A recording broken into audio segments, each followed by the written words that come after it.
Laptop ले जाओ, आगे बढ़ो, पढ़ाई की पूरी व्यवस्था हो जाए। और इसलिए गरीब की जिंदगी में जो जो चीज जरूरी है वो सब करने का प्रयास कर रहे हैं।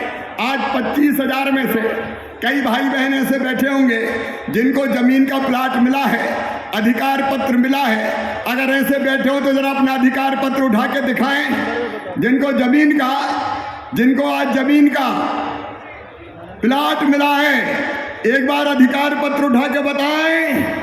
और वो पीछे तक हमारे कई भाई बहन अपने अधिकार पत्र लहरा रहे हैं। तो जमीन हो, उसके बाद बच्चों की पढ़ाई हो, इलाज की व्यवस्था हो। 3 करोड़ आयुष्मान कार्ड बने हैं मध्य प्रदेश की धरती पर। 3 करोड़ आयुष्मान कार्ड, और गरीब का 5 लाख रुपए तक का इलाज केवल सरकारी नहीं, प्राइवेट अस्पताल में भी फ्री में करवा के दिया जाएगा। ये कार्यक्रम नहीं है, जनता की जिंदगी बदलने का अभियान है।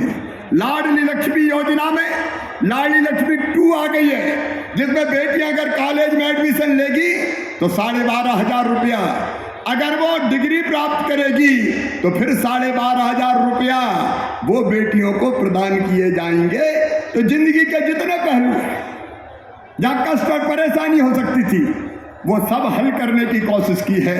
और एक और क्रांतिकारी काम किया है वो, और मैं सिंगरौली की जनता को बताना चाहता हूँ। कांग्रेस चली गई, अंग्रेज तो चले गए, लेकिन कांग्रेस ने अंग्रेजी हमारे सिर पे लाद दी। उच्च शिक्षा कायम होगी, मेडिकल की, इंजीनियरिंग की कायम होगी, अंग्रेजी में होगी। अब मेरे बहनों और भाइयों बताओ, गरीब का और किसान का बेटा बेटी अंग्रेजी जानता है क्या? नहीं। अरे जोर से बताओ, जानता है क्या? नहीं जानता। ये षड्यंत्र था कि अगर हिंदी में हो गई तो गरीब के बच्चे भी आगे बढ़ जाएंगे। अंग्रेजी लाद दो ताकि बड़े बड़े लोगों के बेटा बेटी बड़े पदों पर काबिज हों, और गरीब और किसान के बेटा बेटी, मध्यम वर्गीय के बेटा बेटी रह जाएं। ये षड्यंत्र था। अपनी मातृभाषा, अंग्रेजी कोई योग्यता का प्रमाण नहीं है। योग्यता किसी भी भाषा में हो सकती है, और इसलिए अंग्रेजी न जानने के कारण हमारे कई बच्चे पीछे रह जाते थे। पिछले साल मेडिकल कॉलेज में एक बेटे का एडमिशन हुआ, साल भर में ही पढ़ाई छोड़ दी। मैंने कहा बात क्या है बेटा? बोले मामा अंग्रेजी में पढ़ाते हैं, मेरे तो पल्ले ही नहीं पड़ता क्या है, तो समझ में नहीं आता, तो मैं तो छोड़ के बाहर आ गया। सुनो मेरे बहनों और भाइयों, प्रधानमंत्री ने तय किया हमारी नई शिक्षा नीति में, और मध्य प्रदेश ने तय किया मध्य प्रदेश में कि मेडिकल कॉलेज की पढ़ाई हो, चाहे इंजीनियरिंग कॉलेज की पढ़ाई हो, जितने भी विषयों की पढ़ाई होगी मध्य प्रदेश की धरती में हिंदी में करवाई जाएगी। हिंदी में बोलो, होना चाहिए कि नहीं हिंदी में? अब हिंदी में पढ़ेंगे तो धन्नू पन्ना कल्लू मन्ना तेरे बेटा बेटी भी डॉक्टर बनेंगे रे। गरीब और किसान के बेटा बेटी भी आगे आएंगे, मध्यम वर्ग की बेटा बेटी भी आगे आएंगे। एक पूरा सामाजिक परिवर्तन जनता के पक्ष में हो, उसका अभियान भारतीय जनता पार्टी की सरकार ने मेरे बहनों और भाइयों चलाया है। हमारे किसान भाई, कांग्रेस झूठ बोलती रहती, कर्जा माफ, बेरोजगारी भत्ता, सिंगरौली के बेरोजगार नौजवानों, ये कमलनाथ फिर बड़ी बड़ी बात कर रहे हैं, रोजगार दे दूंगा, बेरोजगारी भत्ता दे दूंगा। 1.25 साल जब इनकी सरकार आई थी किसी को बेरोजगारी भत्ता दिया क्या? एक ढेला नहीं दिया। लेकिन किसानों को प्रधानमंत्री श्रीमान नरेंद्र मोदी जी की सरकार ने 6,000 रुपये हर साल देने का फैसला किया, और किसानों के मोदी जी के साथ साथ मैंने भी सोचा कि चौथी बार मुख्यमंत्री बन गया शिवराज, 4,000 तू भी डाल रहे तो 6,000 प्रधानमंत्री जी देते हैं, 4,000 मैं डालता हूँ। गरीब किसान हो चाहे कोई भी किसान हो, 10,000 रुपया हर साल मिल रहे हैं। आज 7 लाख किसानों के खाते में 170 करोड़ रुपया रीवा संभाग के किसानों के खाते में डाले हैं।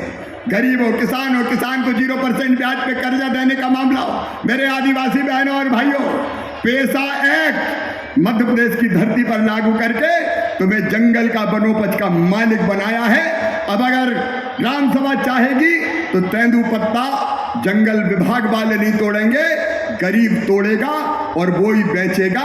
ये जंगल का अधिकार है।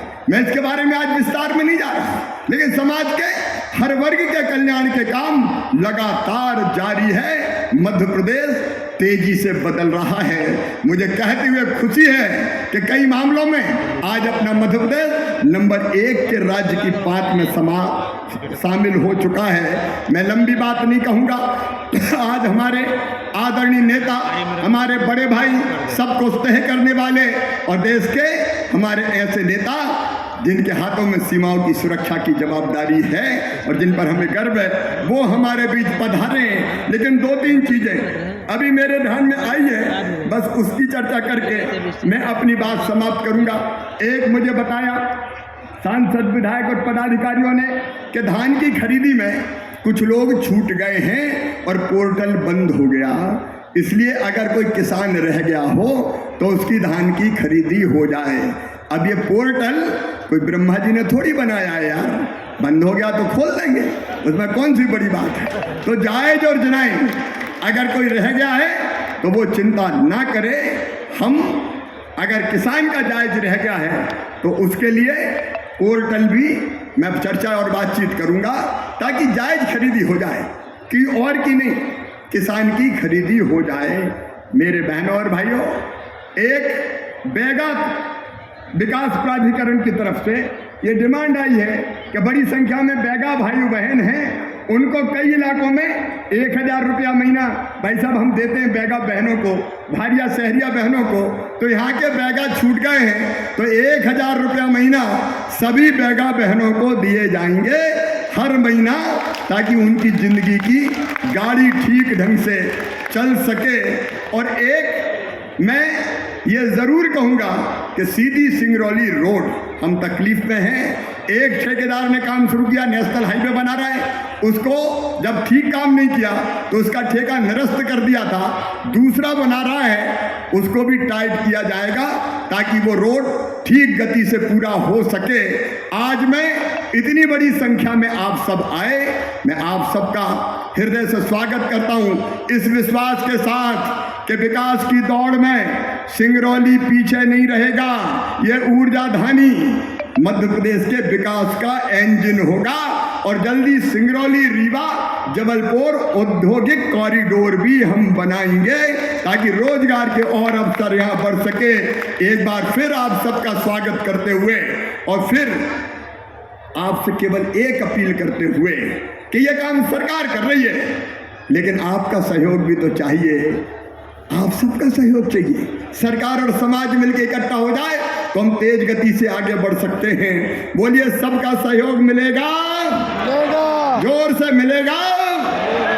तो मेरे साथ दोनों हाथ ऊपर उठा के, दोनों मुट्ठी बांध के, भारत माता की जय बोल के ये संकल्प लें कि हम सरकार के साथ चलेंगे, मामा के साथ चलेंगे, विकास के कामों में भी सहयोग देंगे और जन कल्याण के कामों में भी सहयोग देंगे।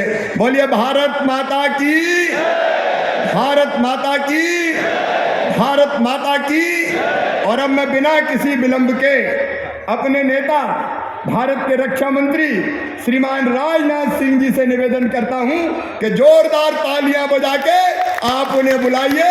माननीय राजनाथ सिंह जी भाई साहब, आपका स्वागत है, आपका अभिनंदन है, आइए हमें संबोधित कीजिए।